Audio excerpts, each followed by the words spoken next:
what is the product of quantity 8x plus 7 times the quantity 8x minus 7?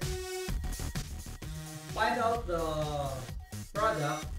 We will multiply the two factors vertically. So we will rewrite the factors vertically. Then we will multiply each term. So first, 8x times 8x is 64x squared. And then multiply also 8x to positive 7. So positive 7 times 8x is positive 56x. So we are done multiplying the first term of the second factor. So we will multiply the second term of the second factor doon sa terms ng first factor. So 8x times negative 7 is negative 56x. And positive 7 times negative 7 is negative 49. So we will simplify the two partial products to find the final product. So positive 56x plus negative 56x is 0. So i-cancel na lang natin ito. And then let us bring down yung 64x squared at saka negative 49 kasi wala naman silang ka-add, no? Walang mga terms na i-add sa kanila. So i-bring down na lang natin sila. Ayan. And then box the final answer. So that is the product 64x squared minus 49. Meron tayong shortcut dito mga ka-classroom. And mamaya i-discuss ko sa inyo kung paano yung shortcut.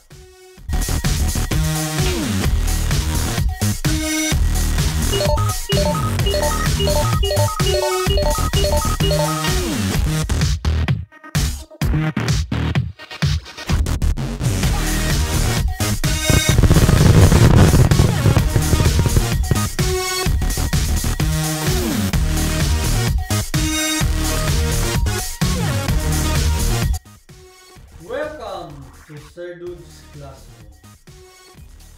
Kung ikaw ay hindi pa isang subscriber ng channel na ito at ngayon ka lang nadalaw dito, naisa na kitang invite na i-click ang subscribe now na makikita sa screen. Ayan. Or yung subscribe button na makikita sa ibabang kanang bahagi ng screen. Pwede rin yung i-click nyo. At don't forget to click also the notification bell para tuwing mag-upload ako ng bagong video ay manonotify kayo. And ito na yung last na pakiusap ko sa inyo. Sana ay i-click nyo ang like button para masaya, no? So sa aking mga dati ng subscriber, sa mga dating subscriber ng Sir Dude's Classroom, maraming salamat sa patuloy na suporta. Maraming salamat sa patuloy na panonood. Sana ay makatulong ang channel na ito para lalo kayong tumalino sa mathematics. Ang topic natin ngayon ay product of the sum and difference of two terms. Hindi lang ito basta-basta product of the sum and difference of two terms. Kasi dapat yung first terms ng dalawang factors ay the same or like sila, no? Like terms. And then yung second term ng dalawang factors dapat same din or pareho. Ang difference lang nila ay operation. Yung isa ay sum, yung isa ay difference or minus. At meron tayong model dito. Ayan, model natin. Quantity x plus y times quantity x minus y. So, ganito lang yan. Ha? Hindi na natin siya ilolong method, hindi na natin siya i-vertical, hindi na natin siya i-foil, hindi na natin siya i-distributive property. Special products na ang gagamitin natin. So, just multiply the first terms of the two factors. So, the first term of the first factor is x. The first term of the second factor is x. So, i-multiply lang natin yung first terms. Ayan. So, x times x is x squared. Ayan. And then, multiply din natin yung second term ng first factor at saka second term ng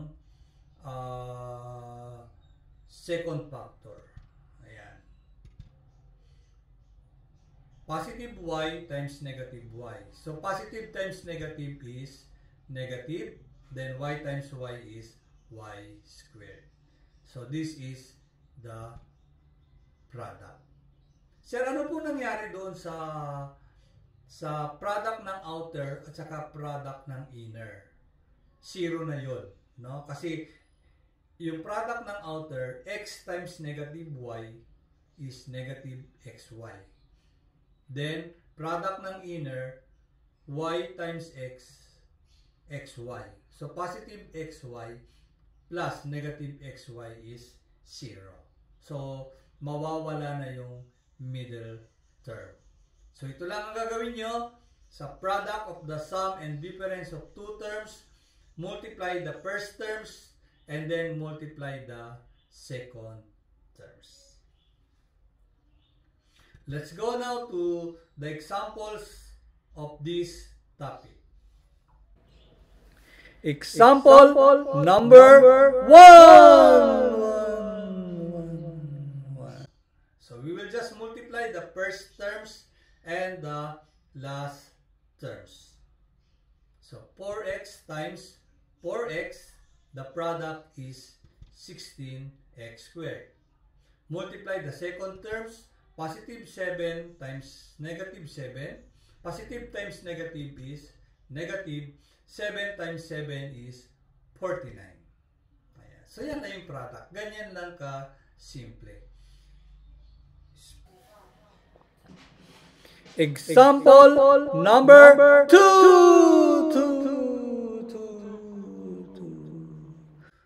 Quantity 9x minus 5 times quantity 9x plus 5. So, same process lang. 9x times 9x, the product is 81x squared. Then, multiply the two terms, the last terms. Ayan. Negative times positive is negative. Then, 5 times 5 is 25. Ayan. So, yan lang yung sagot. Diba? Ang dali-dali lang. Example number 3. Quantity 3x minus 10y times quantity 3x plus 10y. So, multiply the first terms. 3x times 3x is 9x squared. Then, multiply the last terms. Ayan. Negative times positive is negative. Then, 10 times 10 is 100. Y times y is y squared. So, the product is 9x squared minus 100y squared. Example number 4.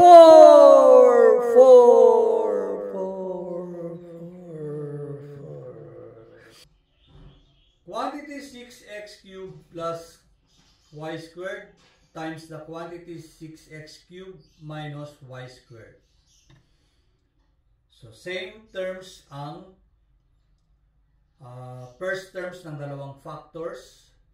Same terms yung last terms ng dalawang factors. except sa operation. Yung first factor is sum or plus. Yung second factor is difference or minus. So apply the special products, multiply the first terms, 6x cubed times 6x cubed, 6 times 6 is 36, then x cubed times x cubed is x to the 6th power. So the product is 36x to the 6th power.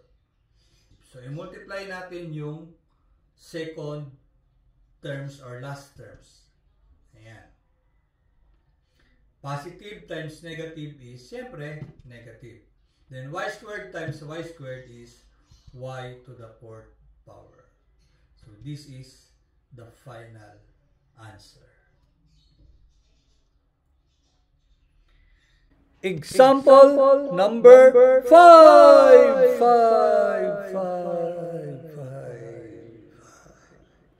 Quantity 5x to the m power plus 2y to the n power times the quantity 5x raised to the m power minus 2y raised to the n power.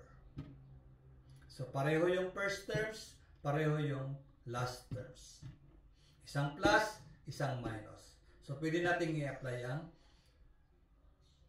special products na the product of the sum and difference of two terms. So first, multiply the first terms. 5x raised to the m power times 5x raised to the m power. So 5 times 5 is 25. Then x to the m power times x to the m power. So copy lang yung base, add the exponents. So m plus m. M plus m is 2m.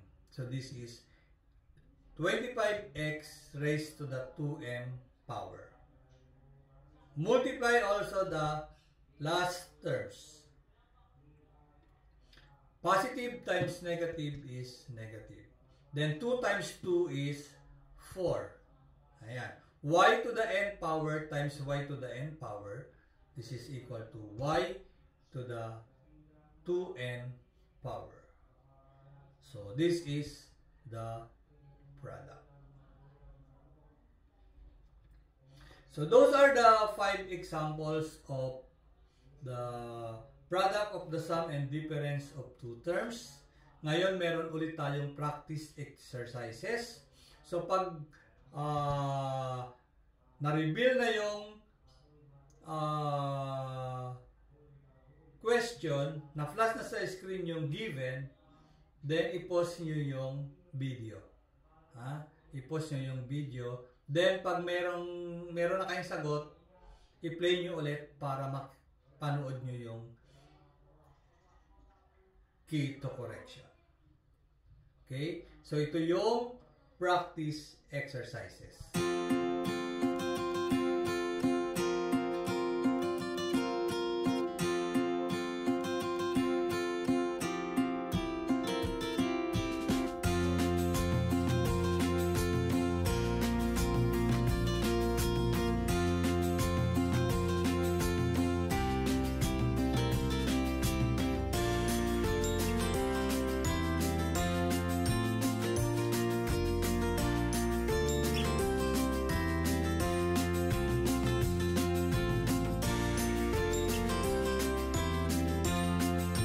Okay, so here's the key to correction para ma-check nyo yung sagot nyo.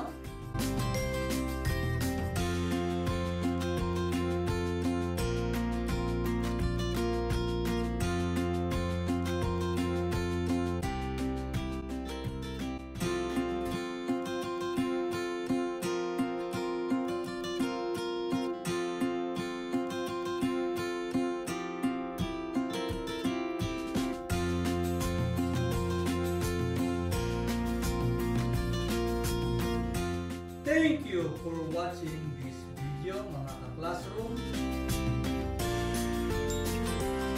This is Sir Lutznik daw saying A wise man learns from his own mistakes, but a wiser man learns from the mistakes of others. So, let us be wiser. Goodbye!